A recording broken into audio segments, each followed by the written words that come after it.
Today I'm going to show you how to plant a tree. I have an oak tree that I'm going to plant in the grass here, and items that you're going to need are a tree stake, a piece of rebar, string, a hammer, tape measure, some marking paint, sledgehammer, shovel, scissors, wheelbarrow, and some compost.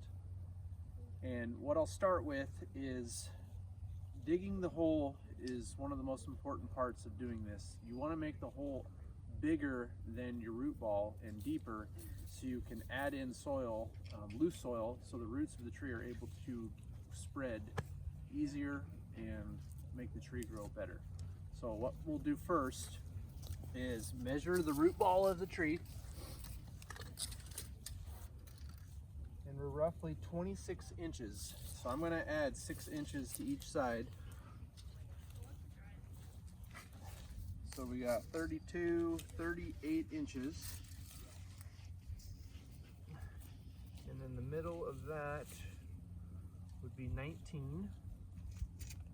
And then I will drive my piece of rebar into the center.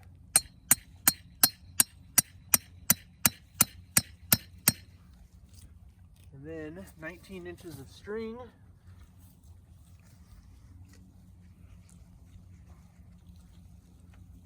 And what this is going to do is it's going to make a perfect circle where we can dig and get all the sod removed and get the hole so it's nice and big. Okay, so we're roughly there. You take some marking paint, shake it really well. It's freezing out, so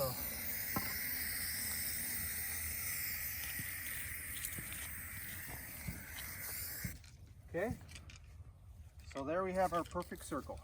Now comes the least fun part of the job, is digging the hole. And you just take your shovel and go around the pink line. And what I'll first do is get rid of all the sod and get it out of the way. And then you dispose of that. Another good reason to make this tree ring so big is you always want a tree ring around your tree where there's no grass or weeds, where you can put compost or bark around it.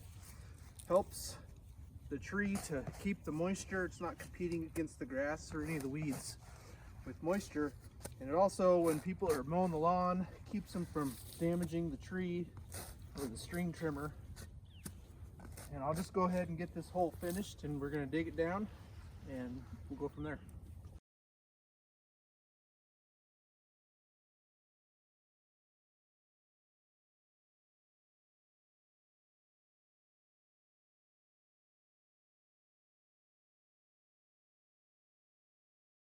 So I want to add a couple of pro tips here.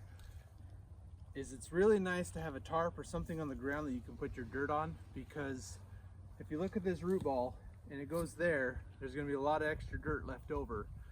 And when you're digging this, you basically want to put it on the tarp, and then as you're backfilling, you can take the dirt from here and then you can drag that somewhere else instead of making a big mess in your grass. Another great pro tip is make sure you're not putting your pile in front of your tree, because when you want to roll this back into the hole, you don't want to go over the top of the pile of dirt. So a couple of pro tips learned from experience.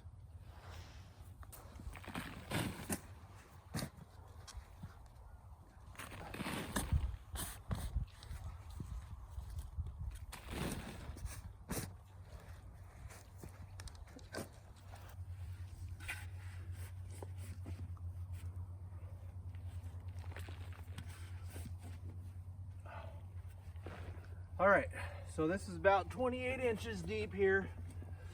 And now what I'm gonna do is backfill a mixture of this compost. This stuff, absolutely amazing compost. And I'm gonna put it back in and have a mixture between this compost and then that dirt I just took out of the hole.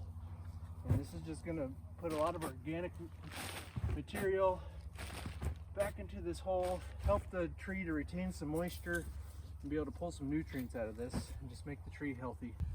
Now is where I have messed up a few times. As you can see, this tree's been wrapped up just for transportation, and what happens is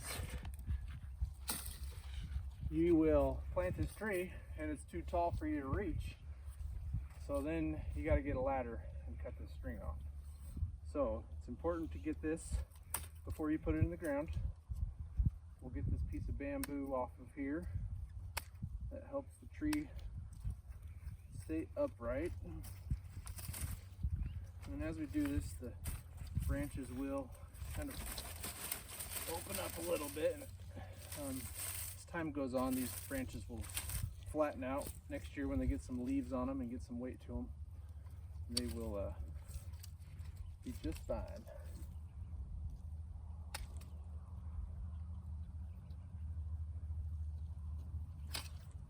Okay, we got that. We got everything that we need off the top. So we are now ready to throw this in the hole. This is important.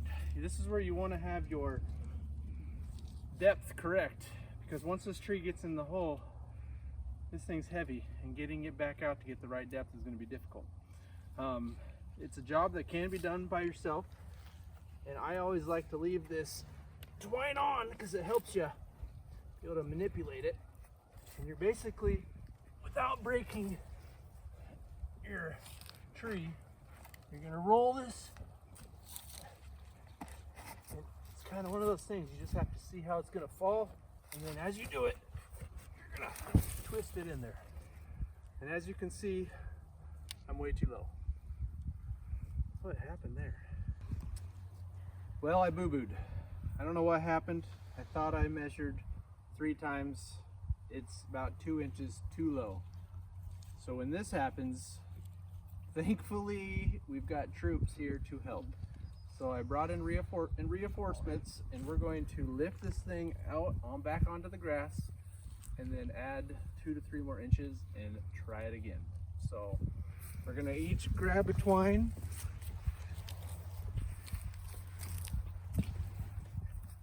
And we're gonna try and lift this back on the grass. Ready? 1, 2, 3.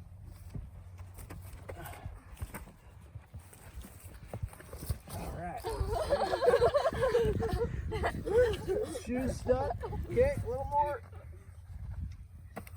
All right, that's good. Okay. So whatever you do, do not dig it too deep, because we just lost 5 years of her life trying to get that thing out of there. So I'm going to add some more dirt, and then we're going to try it again. Okay, I think we're golden. I'm hoping. The hole did look too deep, but that was my imagination. Should have trusted my gut. Always trust your gut. Okay, let's try this again. I added probably 2 to 3 inches. Let's add a little more just in case. I don't know if my back can take lifting that thing back out. So I think because the dirt is so loose that as this tree bounced on it, it probably compacted it a little. Okay. Oh yeah. Okay, that's perfect. The ground level is right in line with that first root flare. So this is going to be perfect. I'm going to manipulate it so it's in the center of the hole that I just dug, and then we're going to start backfilling it. So, whew, that was a lot of work. I have it in the center of the hole. Next thing I want to do is cut this plastic off. If you have a lot of snow in your area, I'd keep this plastic on, because it's basically protecting it from snow glare. As the sun hits the snow and creates that glare, it's could damage the outside of the tree. And then you just want to visually inspect it, make sure it's straight up and down. Perfect there, and perfect there. So this tree is ready to be planted, and I will just do a mixture of dirt and compost around the outside of it until I get it full up to the top of that burlap, and then once I get it there, I'm going to cut all the twine off, and I'm going to fill the hole full of water.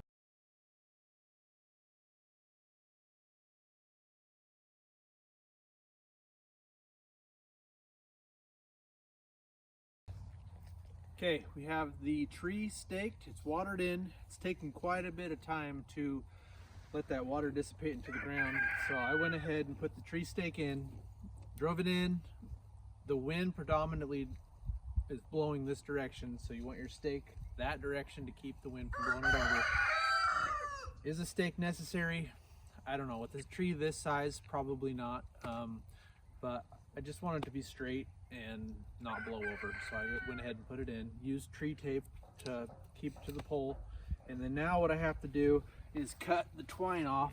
This is extremely important that you do this. I'll put some pictures on there on how important it is, on what happens to a tree in about 15 years if you don't do this. It is not good for it. I'll just say that. And it's going to take some time for this water to go down, so I'm going to have to finish it probably later tonight when it's dark. So I'll post a picture on the final product once the water's gone. And probably next year I will pull this burlap off the actual trunk of the tree. Right now it's fine. It's not going to do a whole lot of growing in the winter. It's pretty dormant. I'll just get this off. This last piece. Okay, so for now this tree is planted. I'll post a picture, like I said, once it's complete on what it would look like at its final stage. In 20 years, this tree is going to be absolutely beautiful and enormous. I told my kids that more than likely it'll be my grandkids that actually get to enjoy the shade from this. So put the tree in now for the future generation. Thanks for watching. Like we always say, go plant something.